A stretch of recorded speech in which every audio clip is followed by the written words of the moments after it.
you start to, there's so many little drunk monkeys that are going to pop up in your mind thinking about that, like, I don't deserve that. Why would I ever buy a building like that?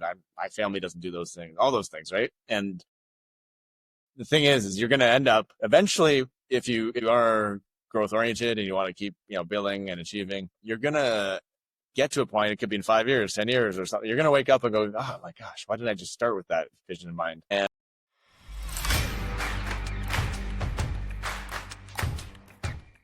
I've had so many people on the podcast who talk about real estate. They talk about building a legacy for your family, really building a true business of real estate in multifamily. Then what they do is they get people to go out and buy properties. People go out and buy properties, and a year later you see them and they have this worn look on their face because they've been changing toilets at night. They've been taking tenant calls. They're chasing down forms that they have no idea what those forms mean. And so what I really want to do is jump into the idea of the deep, dark thing about passive income when it comes to real estate, because I think it is a myth. And so, Sandy, I am so happy to have you here and to talk about this, because I think it's something that has really been people have been misled in this topic. Do you agree? Yeah. Oh man, it's awesome to be here, Steve. Thanks for the invite and the opportunity, because I think we can create some really good stuff for your audience around this here with this conversation. Definitely passive income's got this whole, sounds amazing, right? Sounds really exciting. Sounds like freedom. People really want to earn that freedom. Many people, you're so right. Many people are led down the path of that being the solution. Hypothetically, it is. But what a lot of people don't learn about is the mindset, the mentality, the delegation, and those sort of things along the way that you have to buy into in order to actually make it more passive and not be a one-man show running around trying to do another job, because every property you buy is another job. It's another business. It's another business that comes with tenants, or basically kind of like employees or clients, however you want to think of that. It comes with P&L statements to review. It comes with vendor partners to work with. It comes with late night phone calls like business owners are used to receiving, all these business owner type things, right? Every single property is a new one of those. So imagine if you were a business owner right now and you have one business and you're doing okay with it. I'm sure you've ran into some problems. Now imagine buying one more of those and one more and then 10 of them, and you're trying to do that all with a smile on your face and not be worn out. It's darn near impossible if you don't have the right systems. And systems are so important. I think Dan Martell said, if your business depends on you, you don't have a business, you have a job. And so if your property, you buy a property, and if you can't go away and not worry about that property, you have a job. And I think it was only when I really started spending time with, I think it was probably Jake and Gino. They're a training organization of the States. And they started talking about the idea of an asset manager versus a property manager. I was like, what's an asset manager? And I started to kind of like, so you have somebody who manages the people who manages the thing that does the thing, and you have an investment. That's an investment. Where if you're the person who's at the end of that rope, who's going out and driving up and parking and shoveling the driveways and that sort of thing, you have a job. Totally. And I use the word portfolio strategist. Like, I want you to become a portfolio strategist, because that's usually the next level before you hire the asset manager, is you're strategizing over the portfolio. You're not managing the portfolio. You hired the management company to manage the portfolio. Or even just the one property, but you're strategizing that portfolio still. Before the asset manager comes in play, someone's got to do those things, right? Someone's still got to coordinate with the property management company, with those relationships and the mortgage brokers and the other people that you're working with through the transactions. Until you've then you're right. You graduate to the asset you delegate that part out to the asset manager, and now you're really leveraged. Now you can really, really experience passive income. It takes a few stages to get there, absolutely. And a lot of people get worn out along the way. I think they get worn out along the way because they don't actually understand where they're going, or they don't understand that that's possible. And they thought they were getting into this passive income right away. Like one property was going to be totally passive income. It's like so many things in life, right? It's choosing, your hard, and choosing what's going to be hard. Is it going to be, and understanding that things are hard. It's not an investment yet. It's a business that you're buying. And when you start a business, it's not an investment yet. It's a business. It's a lot of work. Well, and that's a big difference that I think people don't really understand when they look at buying real estate. They think they're buying real estate. The real estate is the lowest of the most important when you're buying it for the purpose of an investment. It's the income that comes through it and the level of effort that's required to get it there, especially your effort. And I think it was one thing that if you're looking at your business, so say you're self-employed, you've got a business, you're running it, you know you truly have a business if you lose somebody and your business still runs. If you can lose a person and your business will still be okay, you have a business that is scaled. If you lose one person and your whole business starts to fall apart, then you don't have a business that's scaled. And I think that's one thing that you did very early on. Probably one of the smartest things you did is you were so hell bent on building out a team from the very beginning. And you're like, how do I scale a team? And so the question to you then is why was that so important so early on? And what did you do in those early on steps to make it successful? Great question. Because in my business journey, I did something really smart early on in my realtor journey, which was starting on a team. And I did that at the time. I mean, to be real, at the time, I just needed money, and that was the quickest path to making money. I saw that there's a little quicker path than starting from scratch and trying to build it all from scratch. And in that journey, though, spending a couple of years on a team, I really realized that, first of all, I was learning a ton. And that's why it was such a great idea, because I learned on someone else's dollar, for the most part, of how to go through some of the challenges of team building, hiring, firing, what to look for, what I, from my perception of a buyer's agent on a realtor team, what was I seeing as valuable or not? And I got a really good perspective on that, so that when I went into growing our own team, and then, of course, it led to growing a property management company and other things along the way, too. But when I went into that first experience of running our own team and being the only person at the start and being the one-man show, I knew that I had experience learning about what it looked like building a team, hiring people and hiring the right people. And I knew that there was more freedom in doing that. I knew it wasn't going to be right away, but I knew there was more freedom in that ultimately. And I'm someone who, which is, I think is a lot of entrepreneurs, is they're in it for freedom, really. Like, you want to build freedom in their life in some way, shape, or form. Freedom of, money, of time. There's other versions, but like money and time are usually pretty big ones. And so I really wanted that. I really wanted to have both of those. And usually you got to understand that you go backwards first on that, though, before you go forwards. The unfortunate part, but that's the way it is. You got to learn that and be okay with that early on, or you're gonna give up way too fast. Yeah, but I knew that early on. I think most people, when they get started, they want the end game, and they don't realize for them to become the person who can earn that end game consistently and reliably, they have to change with who they are today. And that change process is something means that you're not going to get it right the first time, and you got to be comfortable with that. You got to be comfortable looking like a fool, doing stupid things, having pain, getting rejection. Those are all the things that the hype videos and everything forget to tell you about, or the things that you don't. A lot of people just either don't realize or they're not realistic about it. You're going to get a ton of pain, a ton of no's, a ton of late night calls, a ton of things that suck for a while. Totally, you're right, bang on. Those are the things that you need to learn, you need to work through, you need to experience, you need to feel the pain of it in order to understand what it looks like to do it differently. There's some things that just are not really that realistic to learn unless you experience them.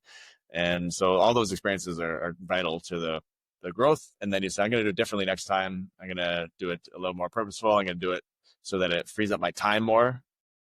A lot of people, and I probably have a little bit of a natural inkling for this, that more than most, but I also just learned this through working on myself and educating myself. But I know you're big on leverage in all sorts of ways, and leverage is, when you hire someone, it doesn't equal leverage. It certainly can, but it's not leverage. Initially, you just hired basically another human that you need to now educate, train, lead. Sometimes that's like emotionally, sometimes that's physically, spiritually, physically, I don't know, but depends on the role. But there's lots of training, lots of stuff. You just hired another job essentially for yourself. unless you hire it in a way, that person, or that it could be an AI tool or resource that you're using nowadays. It doesn't have to be a human, but you're bringing on that leverage piece. You have to bring it on in a way that frees up your time, doesn't add to your time. And Yeah, and that's that's a so key critical, distinction. and I think that goes down to one thing that I think you're extremely good at. The time that I've spent with you at your office and with your team, you really resonate with what Martel talks about. He talks about the idea is you don't rise to the level of your goals, right? You don't rise to the level of your goals. You fall to the level of your systems. And when you're recruiting that first employee, the first thing that happens is you start realizing, this happened at Grant Cardone's office as well, is the first thing that happens, you're like, I don't have any systems. Shoot. So now I bring them on. I got to start making up systems. I got to figure out. And sometimes the system works great. And other times you're like, that was a bad system that I chose to do. And if your onboarding is terrible, you're going to offboard more than you're going to onboard. And so it really, and that goes with whether it's employees or tenants, contractors, anybody that you have a relationship with, business partners, joint venture partners, JVs, LP, GPs, whatever it is.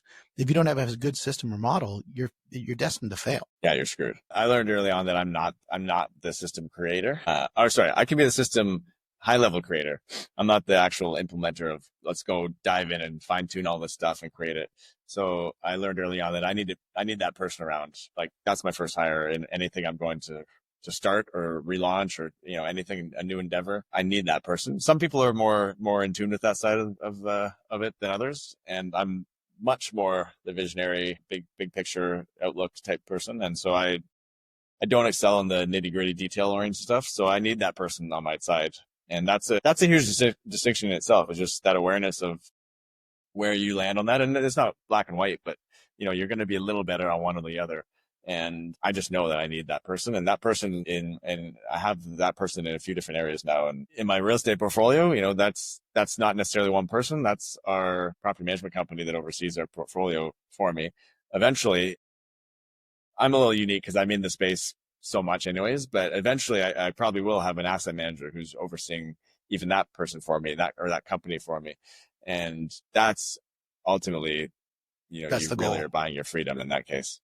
Yeah, and that's so important because I think Gary said success is about doing the right thing. It's not about doing everything right. And so I think that's really important. That was in the one thing I think it was written. Mm-hmm. And I think too many times people do that. And then what they'll do is they surround themselves with a lot of people that they're similar to them, which is also another mistake because they're just like, they want all these like-minded people. It's like, no, you actually want people who are not like-minded around you.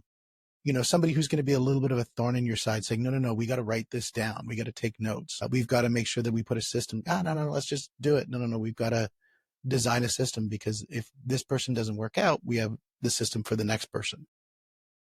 And, you really need to humble yourself a little bit before it takes someone with some humility to hire the people that are going to be a pain in their ass and also give them the right information and do the things that are maybe a little different, but collectively you're going to push forward better together because one person's holding up one end of the ship, the other one's holding up the other end. And if you're both on the one end, that ship's going down pretty quick.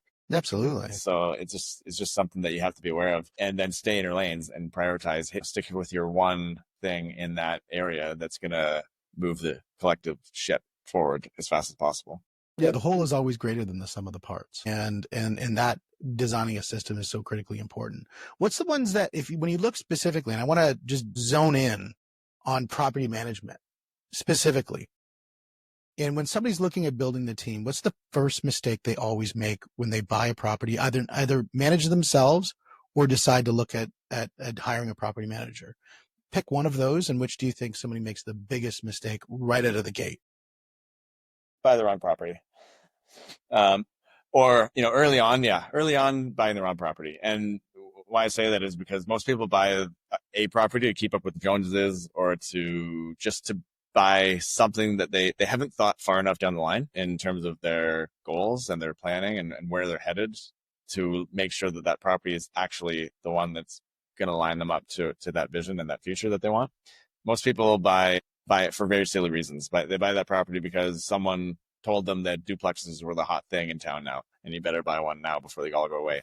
Or someone told them that this condo building is the one. Oh my God, it's going to go up. It's going to be triple the price in 5 years once you close on it. And, a lot of people got pull down that path, and they're not very happy right now in this market. So that's speculating. That's not investing. And anytime you're just grabbing onto something that someone's like selling, or your neighbor bought one, so you're going to buy one too, it might line up with your goals. But a lot of cases, people are just jumping in to get in. They have some sort of FOMO, and they're just taking, and kudos to them. They're taking action. That's a big piece that some people fail on too.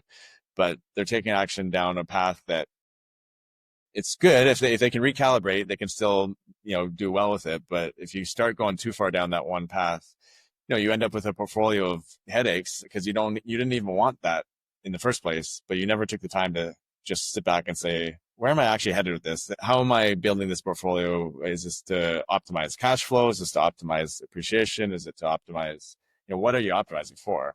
And most people need an advisor, someone to talk them through that, because unless you've been down that path and done it either right or wrong and screwed up along the way, you don't really have the insights and the wisdom to actually even understand that. So a lot of people really just need some of that wisdom, which comes with working with the right professionals. And I think the one thing that you hit really the nail on the head was when you first said they bought the wrong property. And why did they buy the wrong property? Well, because the realtor supported that decision, because their Uncle Louie told them to do it, because they had FOMO, whatever. There's the reason why they bought it. They bought the wrong property. The true reason why they bought the wrong property is because they didn't get the right advice.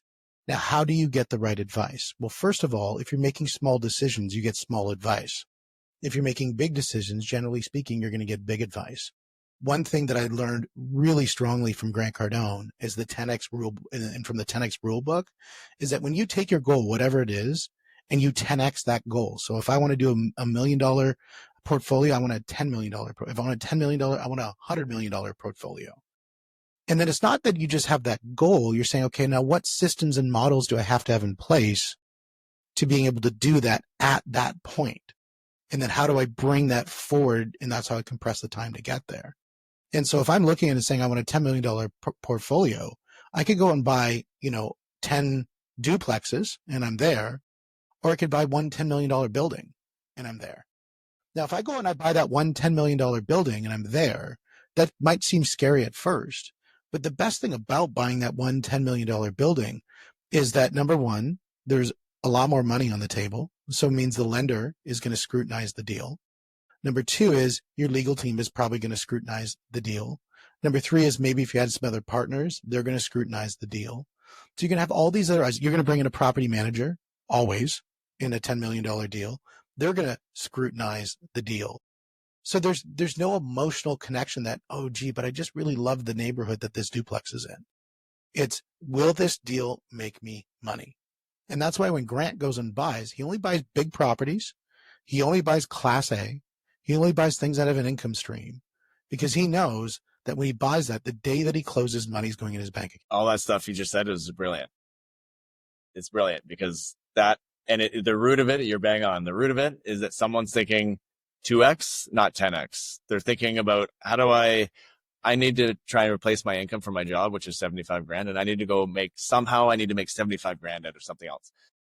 You're asking yourself the wrong question in that case. And that's where someone needs to get in the headspace of that person early on and just say, because this is what I did. I started out, I bought a whole bunch of duplexes. I bought a bunch of single families. I bought a bunch of 3-unit, 4-unit, small multifamily things. And I want to ask you this, because I remember you told me this at that one event we were at, where at one point, how many JV partners did you have? You had some ridiculous number. Probably 30 something. That's crazy. 30 something JVs. Yeah. And we had, and mostly smaller properties, mostly triplexes, fourplex, duplex. Like, it's all good. They're good, but you learn as you go with those, like, wow, I could have, in all the time and energy I've spent in that, all the customer servicing, all the little mini headaches that come up along the way there, all the client relationships that you have to pour into, I could have, instead of buying, I think we have somewhere around like 40, probably about 40, under 4 units or less in our portfolio. Most of those we bought earlier on in our journey. And of those 40, if I would have just bought 4 and then said, you know what, I should go buy a 100-unit building now and spend $10 million, $20 million on it and raise the money, which would have taken me a year to do that, but it would have been one big project that would have got me thinking bigger, brought in a lot more professional advice and wisdom, got more money coming in the door quicker. I know actually at this point, I know confidently I would have spent less time putting that deal together. Yep. Way less time servicing the deal afterwards. And I would have a simpler time managing it right now. And I would have a lot simpler, repeatable, scalable process there than I do or did with those 40 smaller multifamily properties, which the biggest thing in that was just me thinking too small in the beginning. And this is what so many people do. It's so hard because you have these conversations because you're absolutely right. And a lot of these gurus out there that have these courses to help, and you see this in America a lot where, they want to help that tech guy, the W-2 tech employee get out of their tech job and replace their income. Like, great, you're replacing $100,000 income a year with this. Is that really what you want? What if you just got $100,000 a month? Would that be better than $100,000 a year? And then if it is, then how do you get there? How do you compress that? And again, it goes down to really what you did from the very beginning, which was building a team and growing a business, not starting a job. Yeah, that's so true. And also, most people don't realize they need more than they think as well. And most people get overwhelmed with those bigger thoughts, right? You start to, there's so many little drunk monkeys that are going to pop up in your mind thinking about that, like, I don't deserve that. Why would I ever buy a building like that?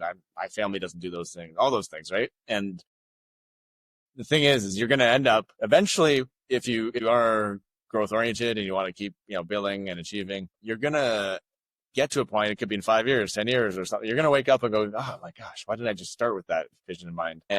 But it's hard to get out of that. And you just went 10 years down the wrong road, and 10 years down a road where it's very hard to go back and replace those things. That's why I still have 40 of them. It's very hard. I don't just wake up and go, get rid of those today. Well, you were hoping probably for the 1031 exchange to come out. Yeah, that would have helped. That would have helped, right? Because it would have freed up those units for somebody else, maybe a multi-generational home for the duplex, so then you could move that into an asset class that was larger and promote more growth from an economic perspective for more units on the market. But the team thing is the exact same concept. It's all building a business. That's why owning real estate is exactly like a business. Could be actually about the same amount of people involved in a lot of cases, but there could be less people. Running an operational business generally has a few more people involved, but same concepts. And, you need to be, and people have the same issues with that. They think because they're thinking so small in their growth and where they could be in 5-10 years, you don't attract the right people, the people that are going to come in and actually free up your time because they are excited about the vision you're going on for the next 10 years. They're buying into that growth and that exciting future. When I first hired, my first person I ever hired on my realtor team, they had an MBA. They were employed currently. They could have easily, and they were looking at other jobs, and they had jobs on the table for them to go work at with accounting firms and stuff for $100K a year. She started with me for 40 or 45 grand. I think it was 40 grand at the time.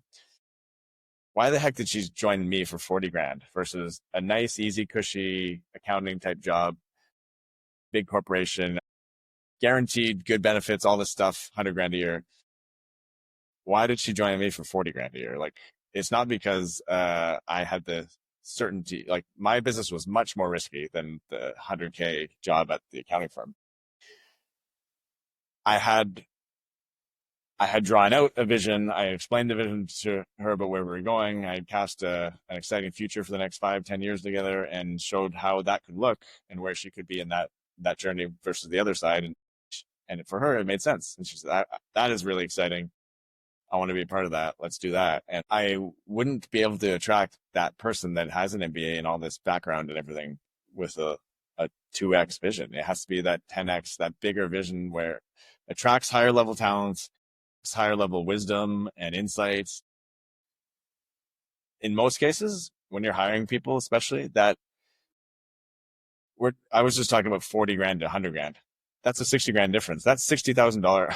I'm going to get so much more. That's $100,000 person that I'm paying 40 grand. But even if eventually they're making 100 grand, I would way rather pay that 100 grand person than what a typical 40 grand sort of talent would be out there that you see.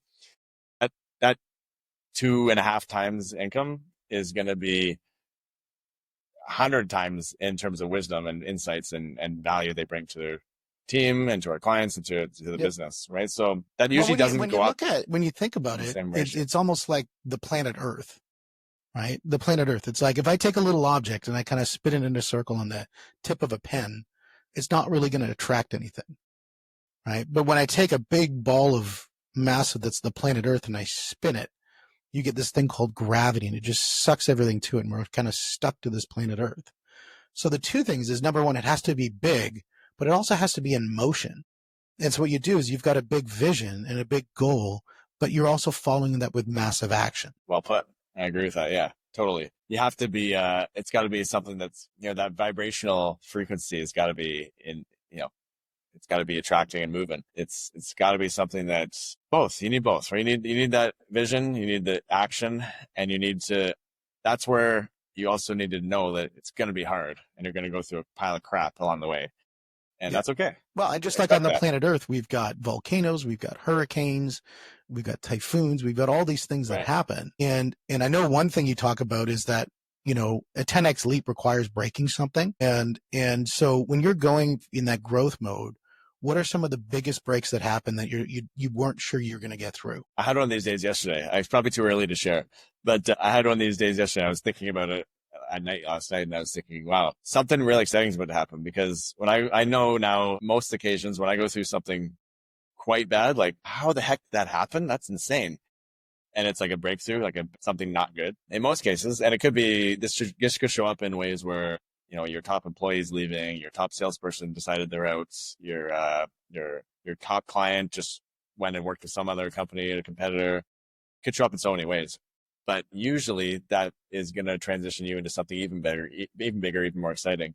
And they were actually a roadblock. And this is often you screwing something up too, where your current thinking or your current way of doing things was the roadblock. And it took a big breakthrough to break that system down or that person down or eliminate them completely for you to realize, my gosh, now that that's out of the way, now I see a different path. And that could be a different insight that you just learned from that experience. That could be now a new person showed up for the role, and my gosh, this person's like, I can't believe it. They're 10 times better than that person who I loved before. And I was so heartbroken that they left, but oh my gosh, this new person. But what I also realized in that is that most people actually don't think of it that way. Most people actually go the reverse with that. And they wear that breakthrough on their sleeves, and they get hit so hard with it, and they just don't recover. Sometimes it's really small things too. For newer entrepreneurs, it's usually a smaller thing. They get hit so hard with it that it takes them weeks or years to ever recover, or they never recover, and they go, sit on the sidelines for the rest of their life. You just got to know that those are going to happen. And the quicker you can realize that that's actually going to lead to something amazing, you can forget it. You can forgive whatever. If that's often a big thing, just letting go of whatever that issue was, or that person, you got to forgive them, get rid of it. Something is on the cusp of happening that's exciting. And so, well, and that's where, like, I was sitting with Phil M. Jones. He wrote the What to Say and Who to Say It To or whatever book, and How to Say It, I think it was. I got to figure out what the title of that book Exactly is. What to Say. Exactly What to Say. Yeah, book. And the guy's just a legend. And one of the things he was talking about is in sales, the biggest thing that people focus on is pain points. We got to find the pain and press the pain and focus on the pain. And his pivot on that is truths. Is look for the truths. And the truth is you're not making money. That's a truth. It's not a pain point. It's just a truth. And then how do I then fix that so then I can make that better? So I'm going to find the truths in the business. And so if you're looking around things in your business and the truth is that person was a great employee and they're not here anymore, that's a truth. There's no pain to that. It's just a truth. They're no longer here. And the truth is I have to replace them. And the truth also exists that there's somebody out there who could be better than the person I just had. And why could they be better? Because I'm a better person now than when I hired that person, hopefully back then. So I'm going to make a better, more effective decision. So I'm actually better prepared to hire a better person. Might not be the right time. Truth. But I'm still able to do that. So true. Yeah, that's huge. And this is why so many versions of that in life. This is why new immigrants come to a new country and they're starting scratch, right? Everything it's out the door, it's in the past, start from scratch. and they get to be a different person almost if they want to. Same thing, like you lose a key employee, the team member, your business almost gets to reset and be new again. And with that, you actually, like, it forces you to start with a new set of directions or wisdom or systems. It almost frees you up to do that. And generally that's going to be better, right? Like if you're learning anything from what you're going through, you're going to be better at that time. So usually just helps. It's painful, but it usually helps. Yeah, when I look at it, you look at the boat that Christopher Columbus sailed around the world or whatever, and you think about it, and you think, okay, he started off wherever, I think in Spain or whatever, and he started going, and along the way, some staff would maybe mutiny. He's got to chuck him overboard. He's got, some of the boards will have to be replaced. Sails are going to be upgraded and that sort of thing. And maybe by the end of the whole trip, the whole boat, everything has been replaced. Question you always ask yourself, is it the same boat? And the thing is, it is. And we look at ourselves and we have to look at our journey. And a lot of the things that we hold to be truths within us need to be replaced. Now, can they be replaced with something better? And that's a question we have asked ourselves, so we can sell faster, sell longer, and achieve our goal in a better, more meaningful way. Biggest tool that I use for that, because some people, I believe, don't actually learn the lessons along the way and they just keep repeating the same thing over and over again. That's pretty common that I've noticed. And one thing that I do often, at the very least, I love the end of the year because I do a big year-long version of this. I try to do this every day in a small version and then weekly on a 15 to 20 minute version. But I love going back and reflecting on my day, on my week, on my year and quarter. We do this. This is very common in business. Like people do a quarterly review and quarterly resetting goals, right? We often don't do that enough on ourselves and our own version, like our self-development. And I find that, especially if you're trying to grow as a leader, as a salesperson, things that you don't always talk about in the business sense. So I just love going back and reflecting on those, finding the lessons that you've learned and just thinking, like, if I were to do that again, am I going to do that the same? Or am I going to do it different? Is there something in there that I need to change? Is there something recurring? And when I go back on my year, it gives you a chance to go, like, is there something really repetitive here that shows up in multiple things that have come up, multiple ways, multiple issues? Usually there are. Usually there's a few things, right? That they're like, okay, I keep doing that thing. I got to obviously change that. So now I'm going to look at how do I do that differently going into the new year. And you kind of have to take that time. That's why people need to spend a little more time in silence and not always doing mode. It's the curse of the overachievers is you're just doing. You do so much and you never just take the time to reflect. And sometimes it's that small step back to go bigger steps forward. And I think that's a crucial thing that I've learned to do over the last 5 years for sure. That has really, really helped us. Yeah, I mean that's the idea of the person who's chopping wood. Is that you can continually chop and chop and chop and chop, and you can throw as much effort into chopping as humanly possible.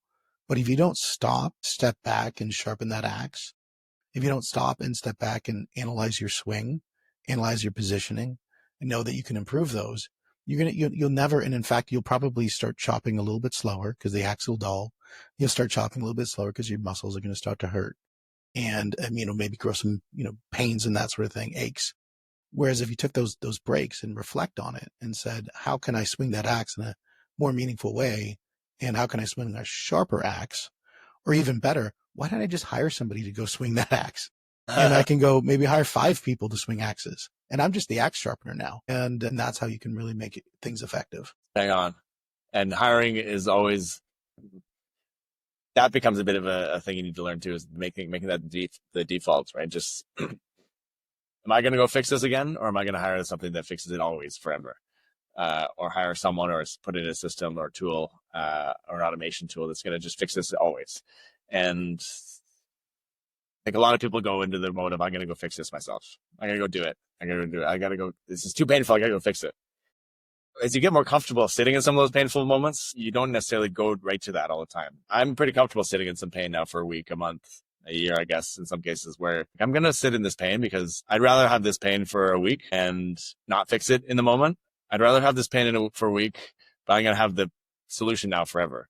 That's right. After it's fixed. And that's the same concept where we started this off of, whereas, what's that first mistake people make? They go rushing by that building because they need to solve that issue of FOMO or whatever it is. Whereas they could have just stepped back and said, look, I'm gonna be okay with the FOMO for a little longer here. I'm gonna set up the right plan. So I actually set this up purposefully. And now not just the first property, but the bunch of properties I buy are going to take me to that destination that I want for my life, which is always going to be different. Yep. There's a quote, and I'm going to bastardize the quote, but I'm going to use it anyways because it's fun. There was a quote that came out of the World Economic Forum, and the quote was, "You will own nothing and be happy." And where you could apply this here that actually would resonate to be true is if you don't own the decision-making process because you have good staff that own it, and so you have the staff that own the process. You don't own the process. They do. They take accountability for it. They own it. They make the decisions. You're going to be happy. It's a good one. You know, I have that quote's been lingering around a lot lately, right? With elections and stuff, and you're hearing where people are so fearful of going to that point. It's actually a pretty, if you could kind of come full circle on that and realize, I don't know, maybe owning nothing is kind of a good thing in some contexts. Mm-hmm. And exactly how you're saying that is, if I don't own anything, there's a peacefulness to that actually. Mm-hmm. And so there is a version of that line that is actually pretty exciting. Like if I tell you what to do, then I own the process. If you tell me what you're going to do and how you're going to do it, you own the process. I think that's way better. Yeah, that's interesting. That's something that we could probably go down a big rabbit hole on and get. I don't know what the right answer is necessarily, but definitely interesting topic to explore because that is kind of the path of the whole system right now, right? Is that you're gonna rent and not own. You're not gonna own as much in the classic sense of owning things. Yep. Well, I mean, we look at AI. You're truly renting it. Yeah. You don't own it. When you look at the land we own, we just own title to it. We don't actually own it. Mm-hmm. So you have the preconceived notion that you own it. Yeah. So a lot of the things that we perceive that we own, we actually don't own. We just are just liable to them. Yeah, exactly. And that can be a really deflating thing and a really, really, really challenging thing to have that liability. And I think that's that's kind of the ultimate version of humility is that you realize in some sense, I think it doesn't matter what you want to believe in, but I believe in a God that actually owns and kind of runs everything anyways. And we're just here to serve that. And you don't own the $5 in your pocket, the $100 million in your bank account or the $10 in your bank. None of that's owned. It's all rented. And it's all just resources that are there to use, and you choose how to use them. But if you use them for the greater good, use them to serve something greater that you believe in, you're probably going to reap rewards personally as well through that process. You actually have a lot more peace in that sense when you realize that you really don't own anything anyways. That's right. And you're going to be happy. I love it. Sandy, we're going to go a lot more free time too. We were going to go into so much detail around property management, but I think the idea of just talking right at that very high level of what it really takes to run a business, and owning real estate is running a business. And so you can either choose to start a business by buying a property and doing everything yourself, or you can choose to run a business by bringing in teams to work with you to run those things for you so that you have leverage. And I think that idea of, what you've done with Found Spaces and building up the property management for Southern Ontario, I think is fantastic. And I know you're growing into different resorts. I know you're out out east as well, and you're growing, potentially all across. Yeah, and potentially all across Canada and the United States. So I think that's super cool. Yeah, I mean, I think that's it's definitely exciting. I mean, it's something that we're excited to see what the future holds with that. We're going to screw some things up along the way, as we mentioned this, but that's okay. We're looking forward to the pain of that and the growth and the opportunities we can create and the fun and ultimately a lot more freedom that we can create for others too in that process, that we work together and get to serve. So it's going to be exciting. And, we also got some new content coming out on my end too. That's exciting. We've got some new podcasts coming at some point. Yeah, talk about your podcast. What's your podcast called again? Multifamily Real Estate Insights. So we're going to be sharing all sorts of stuff around that space, Canadian based for starters, but we are dabbling into the U.S. markets as well personally. And as we grow and learn more there, we'll bring some of that back to the table too. So yeah, that's going to be cool. That sounds amazing. Well, Sandy, thank you so much. Sandy from Found Spaces. Found Spaces, you can find him on a quick Google search. You come up right to the top. So sign of a good marketer right there. I know you're always on my YouTube channel, hammering away on my right at the beginning. So I can guarantee I'm going to see you on my phone probably in about 20 minutes. So. Good stuff. Well, thanks for this is the money. This is the mindset. This is the mentoring podcast. And Sandy, thanks so much. We'll see you guys on the next one. Awesome. Thanks.